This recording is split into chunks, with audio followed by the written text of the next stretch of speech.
March 2009, Lawrence Livermore National Laboratory, 50 miles east of San Francisco, California. This is one of the premier weapons research facilities in the U.S. Over the past 50 years, scientists here have developed some of the most lethal weapons known to man. From the Atlas Titan intercontinental ballistic missile to the Tomahawk cruise missile. But today, inside a special division of the lab known as the National Ignition Facility, scientists are developing one of the most challenging experimental systems ever created. The world's most powerful laser. Scientists have been working on this top-secret project since 1974. The goal: create a laser that produces energy levels that rival the power of a nuclear bomb. When fired, this laser is capable of unleashing the power of the sun. Enough energy to light up every home in the U.S. or wipe out mankind. How did they create a laser with such devastating force? By assembling an array of 192 lasers and aiming them at a single hydrogen pellet the size of a BB. What we can do is focus this very high energy into a very small spot for a very short time. And when that happens, we get the conditions that are very much like inside our sun. These 192 lasers are linked together by a twisting jungle of tubes that snake through this mammoth 10-story structure, which is the length of 3 football fields. These gray tubes right over my head here are the beam tubes which contain the laser beams. You can see there are pairs of these beam tubes. In each one of these tubes, there are laser beams stacked 4 high. So in each pair of beam tubes, there are 8 laser beams. The plan is to fire all 192 laser beams at once. Each beam starts out low-powered, about the size of what's inside your DVD player. But as they pass through the complex maze of tubes, they merge into one super beam. This super beam fires 500 terawatts of power in 2 billionths of a second, roughly 500 times the entire peak power output of the United States. When that light strikes the hydrogen pellet, it cooks it to over 800 million degrees, creating nuclear fusion and unleashing more energy than our sun. Harness this energy, and our dependency on fossil fuels could end forever. When these lasers go online in 2010, are we looking at the dawn of a new age in energy? Or are we looking at something else? A preview of the incomprehensible power that man could wield to fight the wars of the future. An effective laser weapon for use on the battlefield needs only a fraction of this power to destroy fighter jets, shoot down nuclear missiles, wipe out entire armies. Tomorrow's battles could look like a scene out of Star Wars. Powerful lasers on Earth beamed off of satellites in space to wipe out an enemy thousands of miles away. That kind of super laser technology would be sort of a finger of God technology. You could basically reach down and crush anything on the Earth using this kind of laser technology. But the military eventually found a purpose. By 1962, the Department of Defense began weaponizing lasers as part of an arsenal that would come to be known as directed energy weapons. Like the electric discharge laser tested by the Army in 1983, the active denial system declassified in 2001, and Zeus, an anti-landmine laser deployed to Afghanistan in 2003. The military values the idea of directed energy weapons for a lot of different reasons. One is that they can be extremely accurate. They also potentially give you ways of being able to attack your enemy from a great safe distance without having to, say, put any of your own troops at risk. Silent, fast as the speed of light, and deadly accurate. The perfect weapon system. The Army's White Sands Missile Range, New Mexico, the year 2000. After years of development, the Army is preparing to test a revolutionary weapon, the Tactical High Energy Laser, also known as THEL. The THEL has undergone firing tests to measure its range and accuracy. But this will be the first attempt ever to shoot a live rocket out of the sky.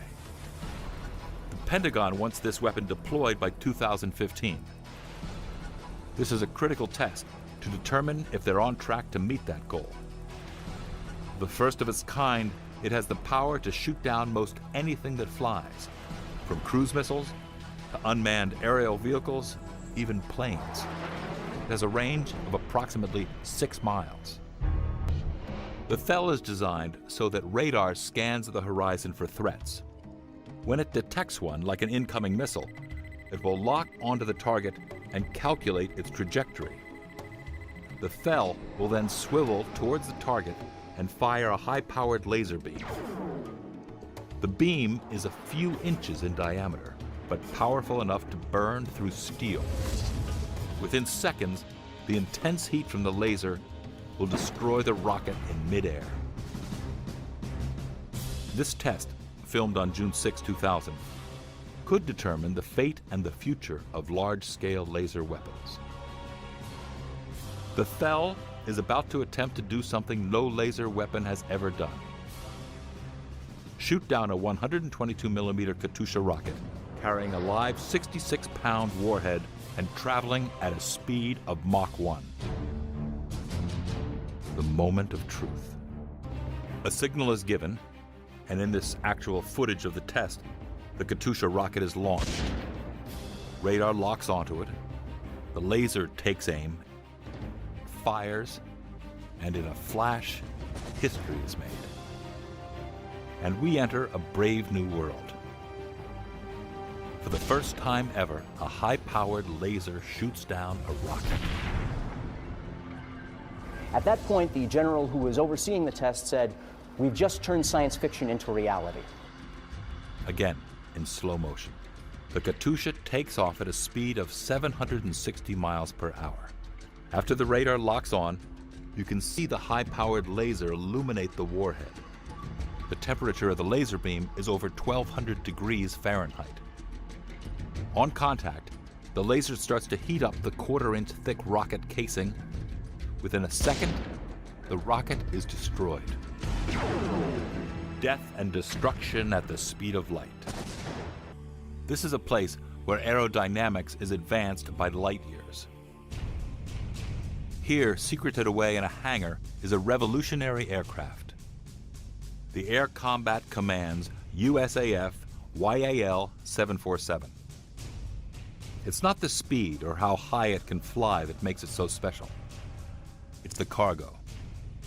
The world's first airborne directed energy weapon, the airborne laser, also known as the ABL. Just mounting the ABL requires one of the most sophisticated and elaborate modifications in history. The entire nose section is removed and retrofitted, and the world's largest titanium plate is installed to hold the enormous turret-mounted laser in place. The ABL system is designed to find, track, and destroy an enemy target in the air and on the ground. It can loiter at 40,000 feet for 5 hours, refuel in midair, and destroy a target 60 miles away in less than a second. Is it possible to make it in the scale, the size that a human can carry? Yes. I don't need lasers much bigger than this to generate 1,000 watts of power. And 1,000 watts of power is enough to do real harm to a human being. In movies and television, laser weapons always seem so clean and sterile. They bore holes through things, or they conveniently make things vaporize. But the reality of a laser weapon that was used against people would probably be much, much uglier. Imagine some sort of beam burning through your body. Lasers could be horrific and scarring and horrifying weapons. Quote, lasers promise to be a transformational game changer in military operations. And on March 18, 2009, that battlefield strategy took another huge leap forward when Pentagon researchers at Northrop Grumman, one of the military's largest contractors, test-fired a 100-kilowatt laser, the most powerful battlefield-strength laser ever built. A 10-kilowatt laser will quite readily cut off human limbs or any kind of tissue, so 10 kilowatts is already frighteningly high power. A 100-kilowatt laser is an amazing amount of high power. Lasers sound like the stuff of science fiction, right? Sound completely unbelievable. How could our military possibly be using those in future warfare? Guess what? We've just had a recent breakthrough, more great test results that are making lasers a reality. So it's called Athena. Lockheed Martin makes it, and they've been doing a lot of the pioneering in this laser field. Now what's really exciting about it is that it's so hard to harness that much power and make it compact enough that it's actually going to make practical sense downrange. And they've proven that they can do that. Recently, they tested it against 5 moving drones, so realistic drones that they might go up against with, enemy forces might send against us, for example, or terrorists might send against us. And it successfully shot down all 5 of the drones. This is huge news because it means that in a realistic, practical setting, it's looking very promising. So it could be ready to field quite soon. So when you see the movies or you look at comic books or television shows, when you see laser weapons, they tend to be a color, right? Red or green or something like that. Real lasers, one of the key advantages that they provide is that they are invisible. You actually can't see them. You just see this damage suddenly starting to blow something up. So if we take a look now at what the Athena did to a truck. So we're looking at a truck engine, and the Athena within seconds was able to beam right in there, heat the whole thing up, and burn through the engine of this vehicle. So if you can imagine if you were in that vehicle, all of a sudden, this hole would start appearing in your engine, and the whole thing would just disappear. That's what these lasers do. Now, there's some other key advantages that we should mention. Let me give you 3 of them. 1, unlimited ammo. As long as we have power, we have an unlimited magazine. And downrange, of course, having unlimited ammo can be a huge advantage. Second, it's silent. You don't give the enemy any advance warning that it's coming. And then the third one I wanted to touch on is that it travels at the speed of light. So not only are we delivering powerful, decisive effects, lethality, we're also doing it so rapidly they don't know what hit them. So if you could circle back to that example of being in the car again, that would happen so instantaneously, within seconds, you truly would have no idea what was happening. It would just suddenly start disintegrating, right? So what can we use these against? So we talked about the vehicle a bit. We talked about how Athena has just proven itself against drones. But in the real world application, our forces could use it against the drones. We could use it against aircraft. We could use it against vehicles on the ground, like we mentioned. We could also use it against fast attack boats. And in fact, Athena's sibling, Adam, a couple years ago proved that it could eliminate these fast attack boats. So if you imagine boats start trying to swarm one of our ships, not a problem for this laser. Burns right through the hull. As you can see right there, it's burning right through the hull. I'm incredibly excited about this news, this great news about the successful testing of Athena, because it means that we'll be putting these powerful weapons soon. We could put them in the hands of our warfighters and give them even more powerful weaponry to keep themselves safe and also to deliver the effects that we need. They can be used, laser weapons can be used offensively and of course defensively too, to help protect our homeland. Think of our airports that might be under threat from enemy drones. They could be used to protect we could use them statically and used to protect our airports. They could be used to protect our power grid, our nuclear plants. So there's lots of different exciting applications for this technology. It is no longer science fiction, but science fact.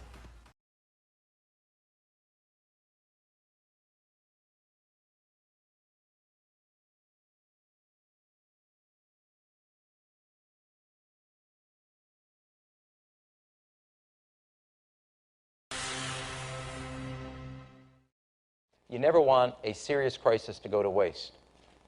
And what I mean by that, it's an opportunity to do things that you think you could not do before. Hey folks, and welcome to another video from aplaintruth.info. Today it's the end of October. I think it's October 27th, a Sunday. And today we're going to get into the Agenda 21 in the aftermath of the California fires. It's happening swiftly. It's happening fast. It's been planned for a long time.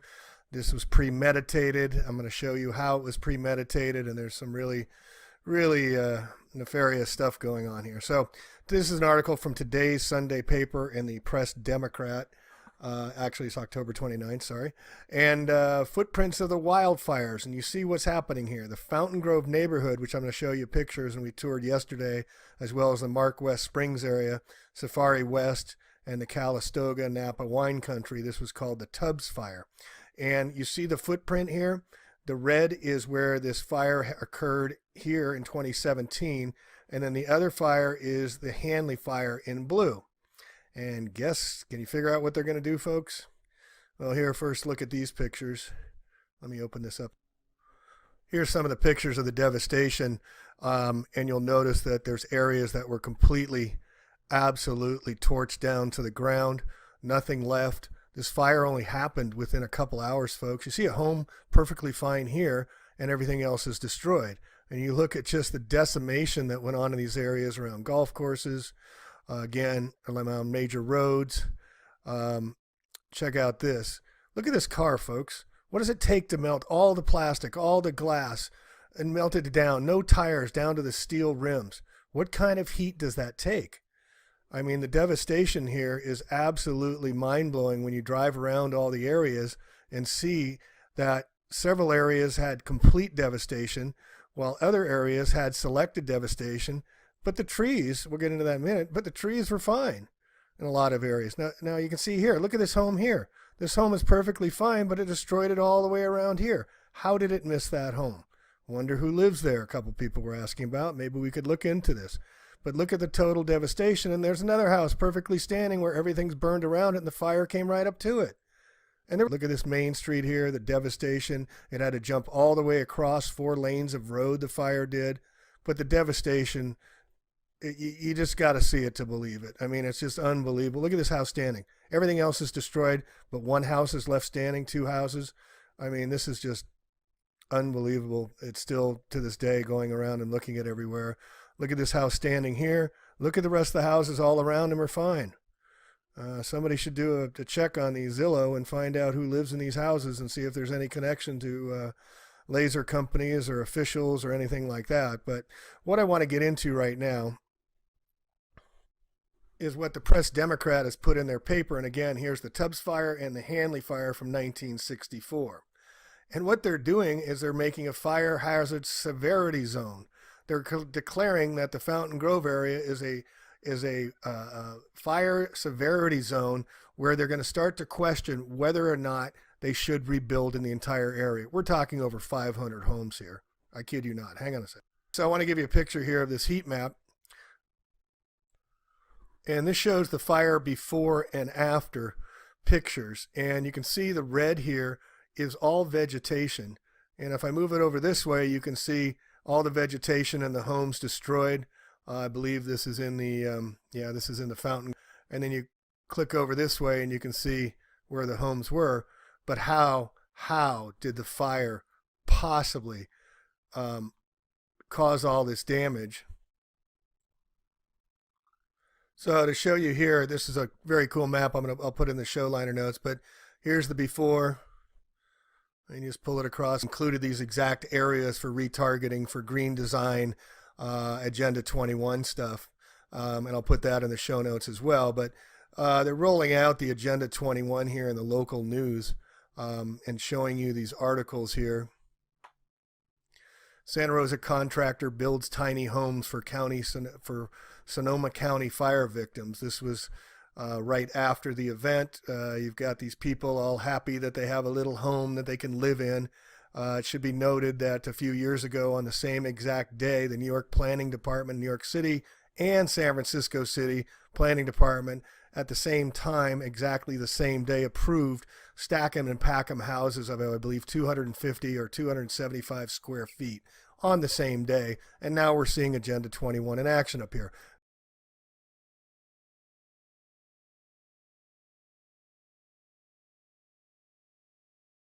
So I want to go over quickly what is Agenda 21, Global Governance 2030, 2045, silent weapons for quiet wars.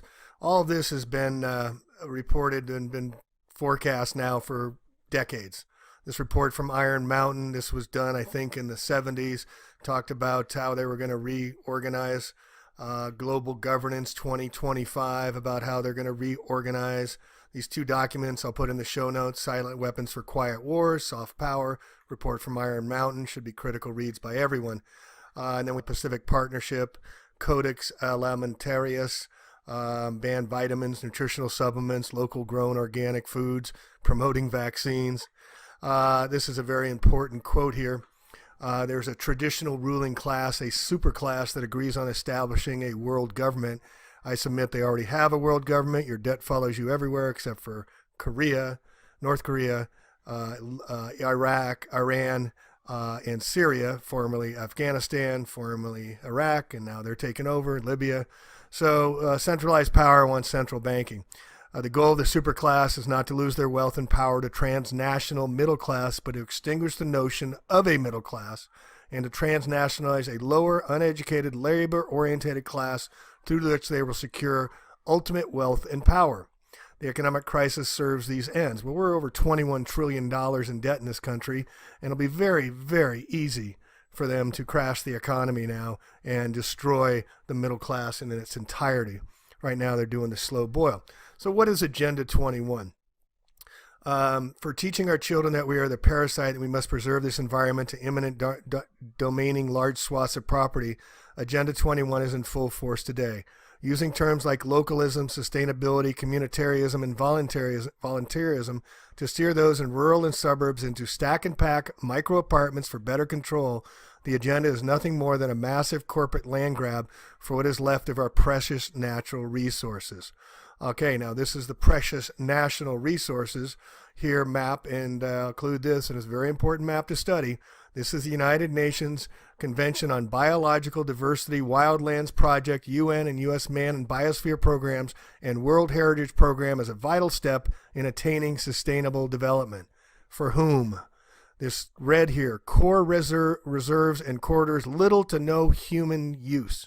Look at this, folks. All up and down the Cascades, Sierra Nevadas, and here in Santa Rosa, where I'm at right now. Look at, they're planning on little to no human use, and we just have to have these incredible fires that no one's ever seen before come out, and now they're saying we're not going to rebuild. This is what I'm talking about, folks, and we'll put this map in here. Please study it.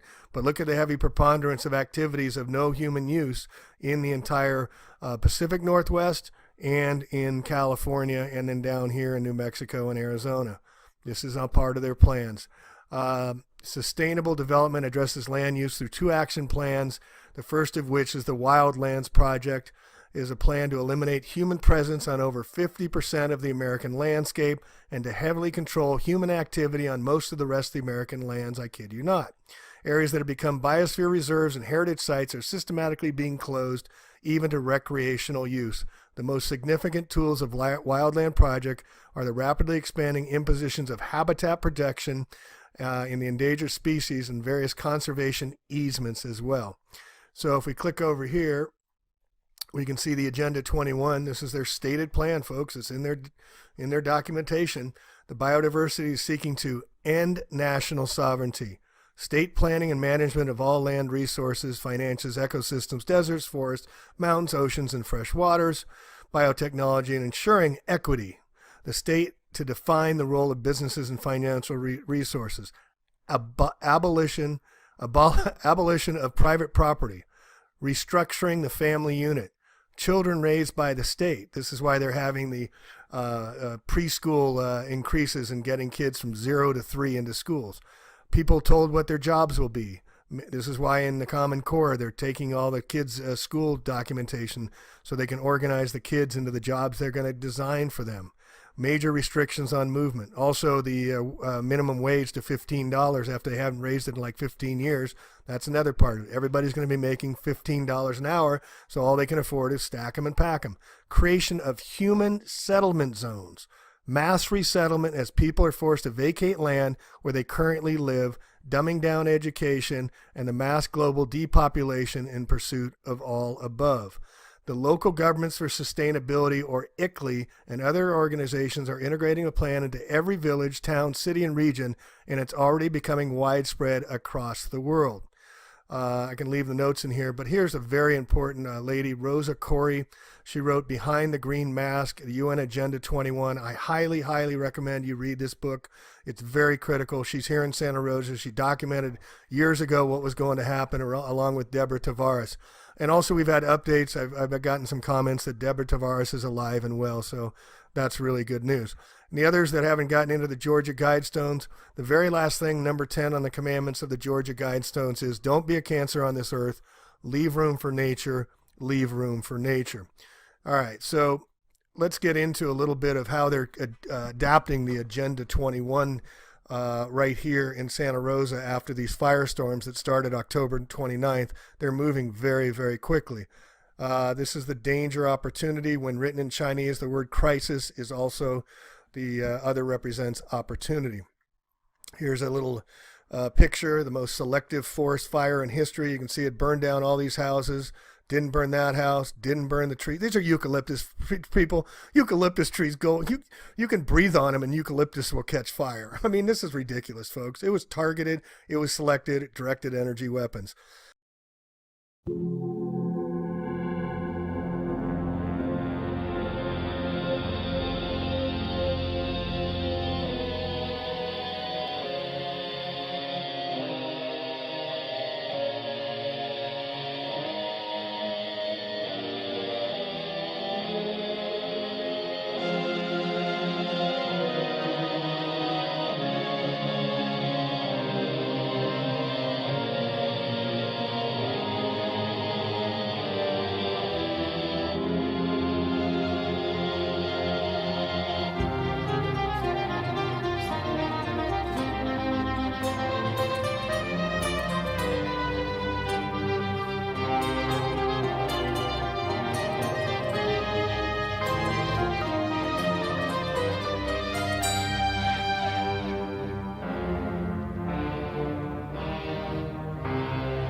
So the recent California fires are very strange and suspect, to say the least.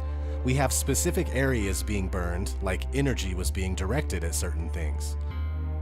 In drone footage of the aftermath, we see houses completely obliterated and turned to ash while the surrounding landscapes and trees are totally fine. Here is a clip courtesy of Serbian Conspiracy. I'll put a link in the description. You'll notice here that stores and restaurants are wiped out while other things are still in perfect shape. Other buildings are fine, trees are untouched, but specific structures are just devastated. You gotta ask yourself, what's up with that? How did the fires get to these certain buildings but the surrounding areas, including the parking lot, look normal? Is this the result of direct energy weapons? Ranged weapons that inflict damage on a target by emitting highly focused energy? The answer is most likely yes, but most people believe that these kind of weapons are just science fiction, due to movies like Austin Powers, for instance. This is not a carbon fire. This is the only fire in the whole wide world that's considered a forest fire where the forest did not burn. The forest didn't burn here. All the glass melted. All the structural materials that used to be a house have disappeared. They have disappeared. You have a couple of bent poles here, a couple of poles that are bent, but you have absolutely no materials. The houses have not fallen. The houses have disappeared. The materials of these contents of these houses are gone. Let's listen to what they have to say here. She's going to talk a little bit about it. Well, first, let's go here. I want to show you where these fires are. Because if you're like me, you didn't know that there were 14 separate fires. How did 14 separate fires start over such a wide area? You guys, this isn't normal. This is not how it works. These homes didn't fall. These homes didn't burn. These homes disappeared. There's nothing left. There's not even a toilet bowl or a bathtub. This is one of the cars or trucks or something that was in this fire, and you'll notice that the glass here, which has a melting point of between 2,600 and 3,000 degrees Fahrenheit, okay? We're talking forge, foundry, furnace temperatures to melt this glass. Glass does not melt on its own, guys. Open air fires do not create this kind of complete combustion of the materials, all right? How did they create a laser with such devastating force? By assembling an array of 192 lasers and aiming them at a single hydrogen pellet the size of a BB. The fact is, we are dealing with microwave weapon technology. How else would this tree catch on fire from the inside? A haunting but mesmerizing scene from the wildfires in Sonoma County. A man came across this tree burning from the inside out. Matthew McDermott was driving around looking for escape routes as multiple fires closed in on the area he was in. The tree appears to be hollowed out by embers and flames. Right? You could look this up. This is all over the news. Tree on fire from the inside. The only time that happens is when trees are struck by lightning, which in itself is a direct energy, right? This whole thing is all messed up. Hurricane after hurricane, which are also able to be created and controlled by man. And now this? And right on cue, we have the Geostorm movie coming out, which has some truth in it. We can control our weather. In 2007, ABL successfully demonstrated one of its most challenging tasks: illuminating, tracking, and propagating an atmospherically compensated beam against a distant target. The system demonstrated that it could illuminate the target with a low-power track illuminator laser, TIL. The return of the TIL beam off the target is then used to achieve a high-precision track and the rapid designation of an aim point for the high-power laser. Once precision track of the target is established, the beacon illuminator laser, or BIL, measures the wavefront distortion caused by the intervening atmosphere. Corrections are applied to the high-power beam optics, which in an actual engagement would result in more than lethal energy deposited on the target. Repeated multiple times with a substitute low-power laser at the same wavelength as the larger chemical laser, each engagement required only seconds. Had the high-power laser been on board, a missile threat would have been stopped cold, suffering catastrophic damage. With the high-power laser tested on the ground and the beam control and battle management systems tested in the air, ABL is now on a single high-power integration path, culminating in a missile shoot-down.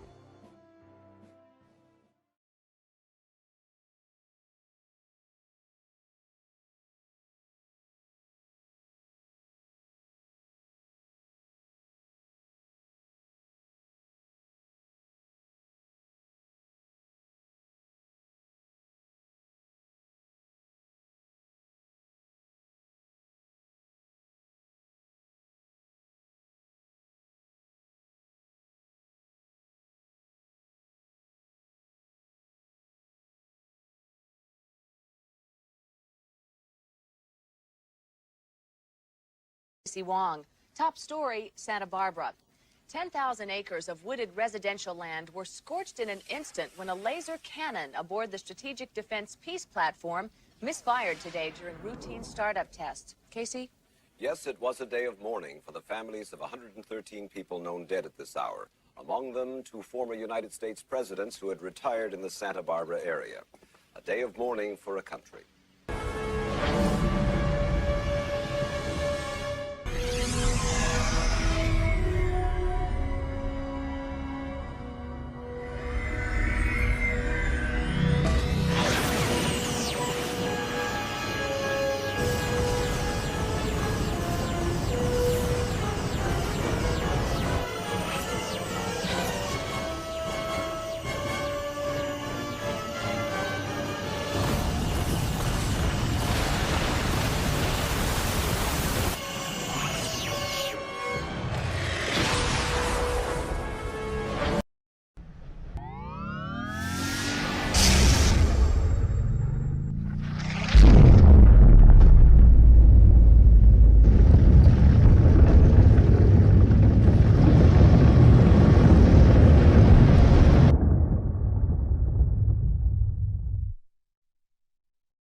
Oops.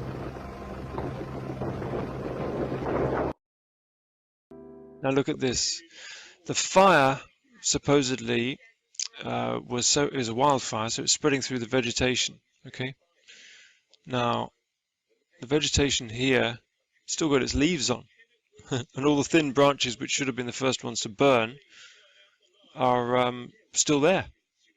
And yet the heat was so intense, it was able to completely destroy these vehicles. Look at them. All the glass is melted out, the metal's buckled and deformed, all the paint's burnt off. So it's an intense heat, and yet the heat was supposed to have reached the cars from the vegetation, the trees, and the trees are intact. Tell me what burns. What needs a hotter temperature to burn? Metal and glass or wood? Obviously the wood would have gone first, right? This is exactly the same as Gatlinburg. Look at what it's done to the road. Okay, this is directed energy, microwave beam weapon from above.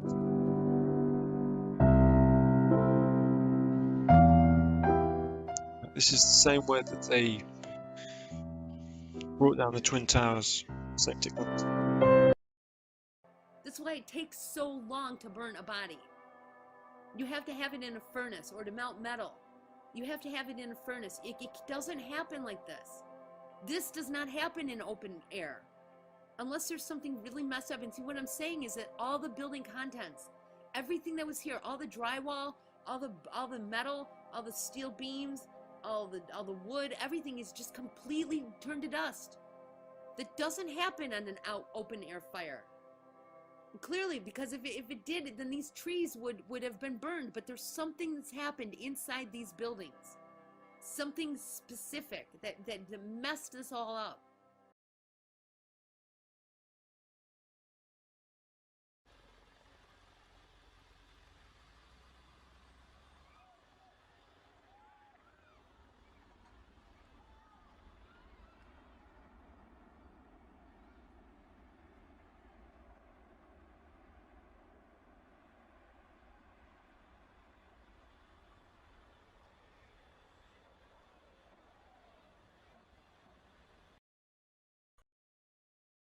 Plan Bay Area 2040 is a roadmap to help Bay Area cities and counties plan for future transportation and housing.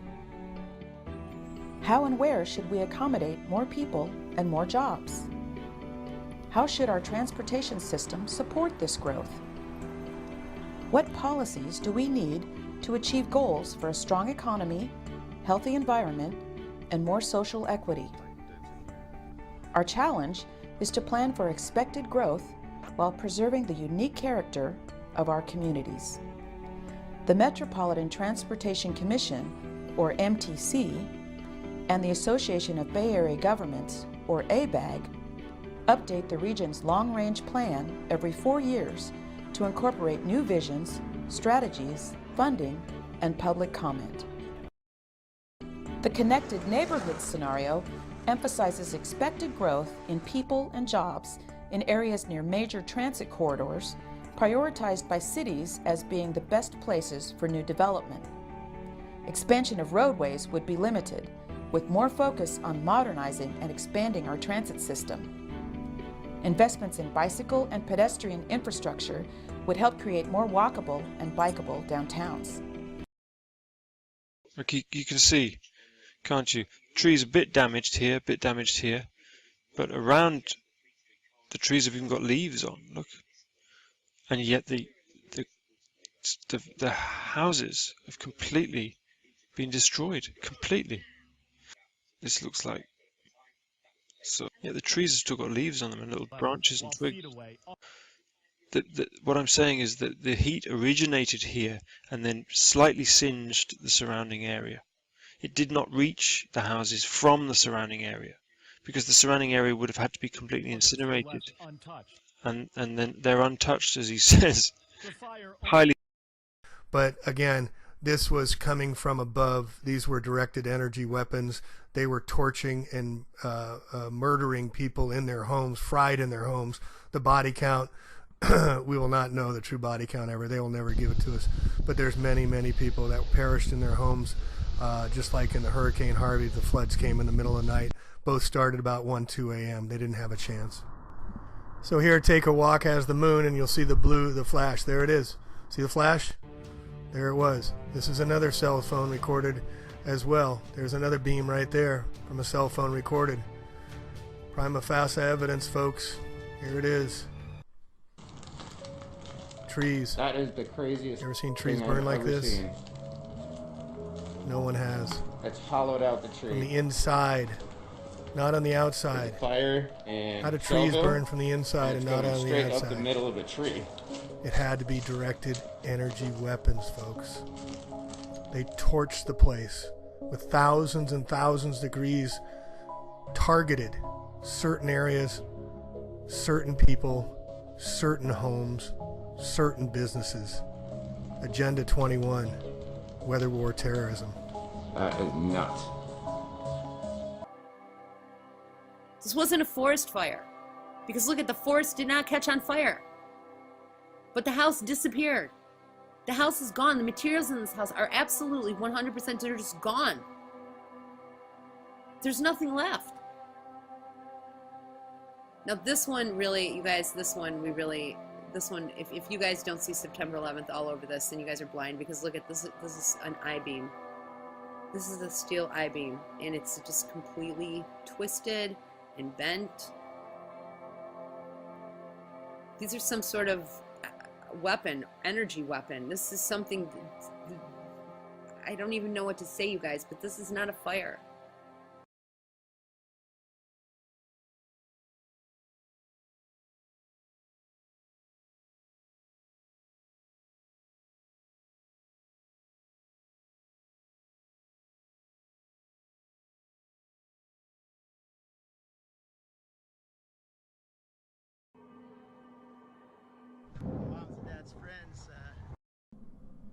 Tin melts at 450 degrees, lead 620, steel between 26 and 800, glass 2500. See, there's my foot. This is the aluminum block. All the aluminum just melted. There, I could pick that up. I could take that down into the recycle center. That came from that. That's a Sprinter van. That was a Sprinter van. That's the same kind of van I got. 160,000 acres have been burnt. That's shocking. Shocking.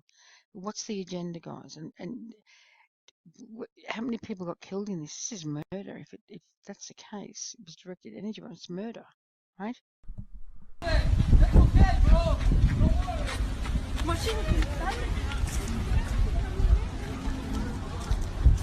Hey folks, welcome to another video from plaintruth.info.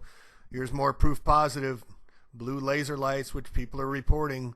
We've got now at least 3 separate cell phone smart cameras identifying blue lasers on video, 1 from a helicopter and 2 from handheld cameras, as you can see right here. This is proof positive. We're going to take this to the fire departments. We're meeting with fire people now. They know something was wrong, and they've seen the videos and all the directed energy comments, and they want to learn more. So we're taking this to them. You can take this video as well. We also have the Santa Rosa Planning Department papers back from 2016. The exact roadmap where the fires hit in the Santa Rosa area matched the planning rezoning for Agenda 21, stack 'em and pack 'em, green design, walking, no fireplaces kind of communities with density increases over 100%, planned on October 7th, 2 days before the fires. Margaret Brennan joins us now. She's at the White House. I share the question that was raised in that room, Margaret. What storm is the president referring to? The White House is refusing to clarify what the president meant, and if you play out that full tape, you had reporters repeatedly say to the president, "Sir, what storm? Which storm? Are you talking about Iran? Are you talking about ISIS? What are you referring to?" It's a very unusual statement, and it's one that raises a lot of concern, not necessarily the people in that room, but here in Washington and around the world. People laser at a power of 1 watt, and if you don't want to use your energy to strike your match, you can just hold it in the beam of light. A 1-watt laser can light a match. Imagine then the power of a 500 trillion watt laser. That's exactly what they've built here at the National Ignition Facility in California. Where are the granite countertops? Where are the glass doors? Where's any of the metal framing? Where's the bricks? Where's any of the stuff that held these houses together? And why isn't there any rubble? But the tree is still standing, and the grasses are still here. But the cars that were left have no glass. They're all smashed to pieces.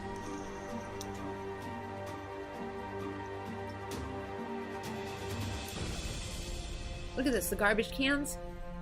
Come on, guys, all the garbage cans are here. But look at the cars, look at the condition of these vehicles. Look at this is all smashed and bent. And look at the twigs on the ground. These things should have caught on fire. How come there's pine needles and stuff all in the path? Why isn't there anything standing whatsoever but the trees? This is supposed to be a forest fire. How come the forest didn't catch on fire? Not even the tree branches. Look at, there's just twigs and stuff everywhere. Why did the twigs not burn? But every single solitary piece of 2x4 that built these houses is standing.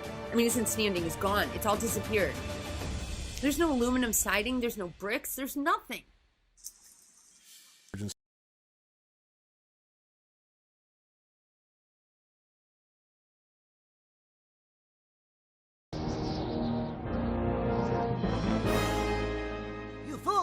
Erected a massive concave reflective surface. It will focus the sun's beam in a deadly ray.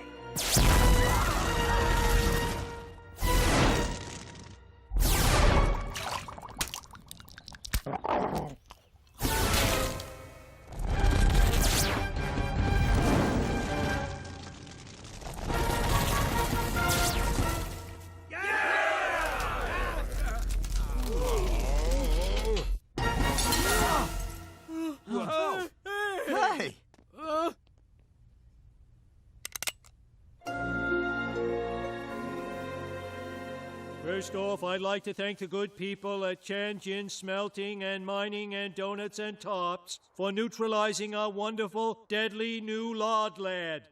Yeah, that's great.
this represents? What all is it? Maybe it's the calm before the storm. What's the storming? Could be the calm before the storm. What storm is We have the President? world's great military people in this room. I will tell you that. And we're going to have a great evening. Thank you all for coming. Thank you. What storm, Mr. President? You'll find out. Give us a hint on your answers. Thank you, everybody. Okay,